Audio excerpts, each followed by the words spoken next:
Hello दोस्तों, तो मेरा नाम है मौसफिक अलम और आप देख रहे हैं मौसफिक एग्री बिजनेस। तो चलिए, मेरे पीछे देख सकते हैं ये मखाना लगा हुआ है। तो हम एक किसान से पूछेंगे कि मखाना की खेती कैसे किया जाता है किससे पानी देता है, कब खाद देता है, कब दवाई छिड़काई करता है। तो चलिए हम वो सब जानकारी करेंगे। तो चलिए किसान के पास चलते हैं। ये देख सकते हैं, इसका रूम दिखाइए, किसान का ये रूम है। तो चलिए हम किसान से बात करते हैं कि मखाना की खेती कैसे किया जाता है। तो फाइनली हम अभी किसान का रूम आ चुके हैं। तो हवा चल रहा है, तो किसान बाहर में खाद अभी मिक्स नहीं कर रहा है, तो घर के अंदर कर रहा है। तो चलिए दिखाएंगे ये कौन कौन खाद मिक्स किया। तो चलिए फाइनली हम किसान के पास पहुंच चुके हैं। तो उसको जानकारी लेते हैं कि मखाना की खेती कैसे किया जाता है। आपका नाम क्या है? मेरा नाम निसाई शरीफ है। आप कहाँ के रहने वाले हैं? हम कटिहार के रहने वाले हैं। तो मखाना की खेती कैसे किया जाता है? मखाना की खेती इसमें जो है बात सही में मेहनत बहुत ज़्यादा है, पैसा भी लगता है ज़्यादा। तो उसको कब किस महीना में रोपा जाता है? ये फरवरी से मार्च महीना में रोपा जाता है। फरवरी से मार्च। रोपने का समय।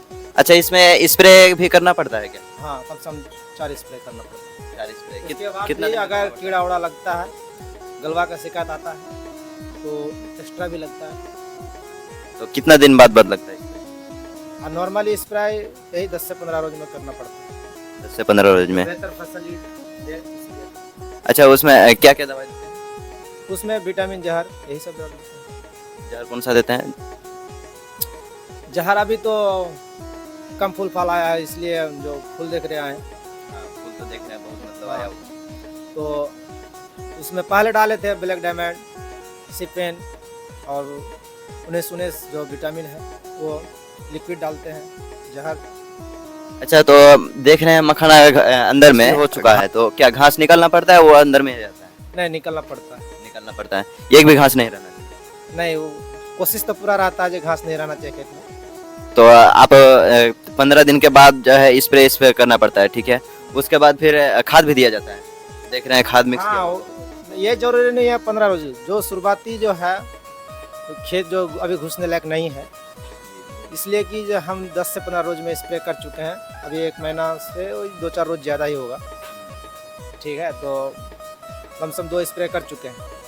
अच्छा, तो खाद किस मात्रा में देते हैं? मतलब जैसे बीघा में कितना खाद देते हैं? 5 किलो कट्ठा के हिसाब से। वो 5 किलो का कट्ठा के हिसाब से दिए। हाँ, तो क्या क्या खाद दिए हैं इसमें?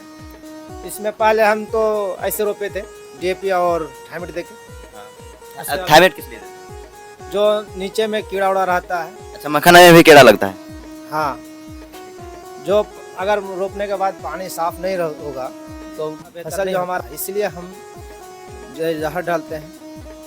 जहर डालने के कारण है कि जो कीड़ा उड़ा सब मर जाता है, पानी तुरंत साफ हो जाता है और हमारा फसल भी बढ़िया होता है। तो अभी उस टाइम दिए डीएपी और थायमेट, अभी क्या क्या खाद दे रहे हैं? अभी दे रहे हैं ये 11 लीवा का है, वो कैल्शियम, ठीक, और सल्फर डाले हैं, जो मात्रा 2 से 3 किलो के एवरेज में आता है कट्ठा के हिसाब से, बीघा के हिसाब से। हाँ, उसको डाले हैं। डीएपी डाले हैं, यूरिया और पोटास। और उसके साथ एक पैकेट हम देखे अभी, काला सोना करके। ये कौन सा पैकेट है? थोड़ा सा हम लोग दिखाइए। अच्छा, इसका अंदर में कैसा है? मतलब काला सोना नाम तो है कि काला सोना, लेकिन अंदर से कैसा है? मतलब ये सही में जैसा नाम रखा है कि वैसा ही, मतलब उसका भी काम है? इसका भी काम है। ये काम क्या करता है, जो इसके डालने से जमीन जो है उसको पकड़ बनाता है, और पौधों को जो है, मखाना का पौधा जो है उसका तनाव जो मजबूत करता है, जो हमारा उठाने के टाइम तक ये काम करता है। ये देख सकते हैं मखाना खेत में खाद देने के लिए मिक्स कर चुका है। तो और आगे पूछ खाना जो है आप कितना दिन में उठा लीजिएगा? अभी 1 महीना हुआ और 4 से 5 महीने के अंदर उठा लेंगे। यानी अगस्त सितंबर में उठ जाएगा? हाँ, जुलाई अगस्त तक में उठा लेंगे। जुलाई अगस्त तक में उठ जाएगा। उसके बाद उठने के बाद कोई फसल कीजिएगा? मतलब ऐसे मतलब देखते हैं अभी मौसम क्या रहता है। अगर बाढ़ पीड़ित आ गया तो कोई पानी नहीं होगा, और नया हुआ अगर पानी आ भी गया तो निकलने को रोकस हुआ तो धान रोपेंगे। तो चलिए, किसान का एक ही परेशानी रहता है, खास करके हम लोग का बिहार में, कि अगर बाढ़ आ जाए तो मात्र एक ही फसल होता है, वो भी फसल बर्बाद होगा, क्या होगा नहीं होगा। तो बाढ़ का बहुत समस्या है बिहार में।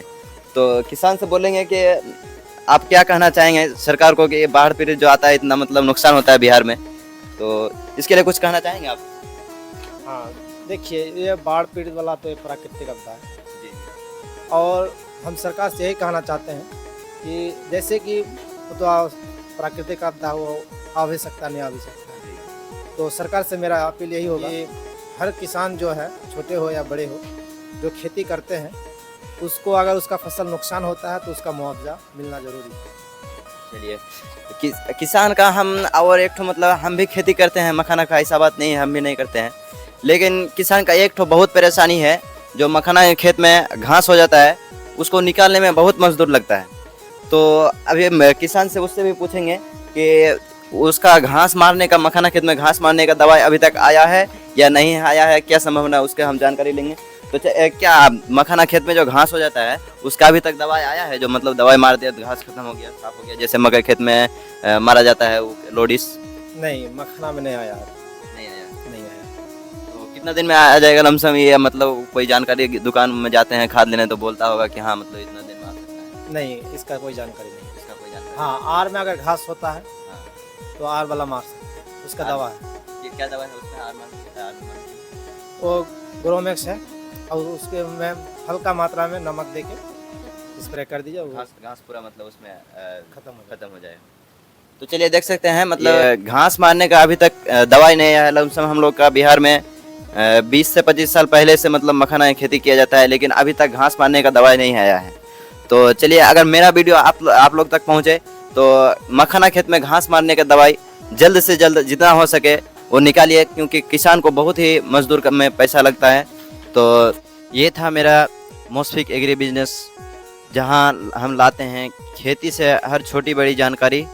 तो अगर आप लोग का खेती में इंटरेस्ट है या कोई छोटा मोटा बिजनेस करना चाहते हैं तो मेरा चैनल को सब्सक्राइब करें और साथ ही बेल आइकन को दबाएं। और तो तब तक के लिए मिलते हैं अगले वीडियो में, तब तक के लिए जय हिंद, जय भारत।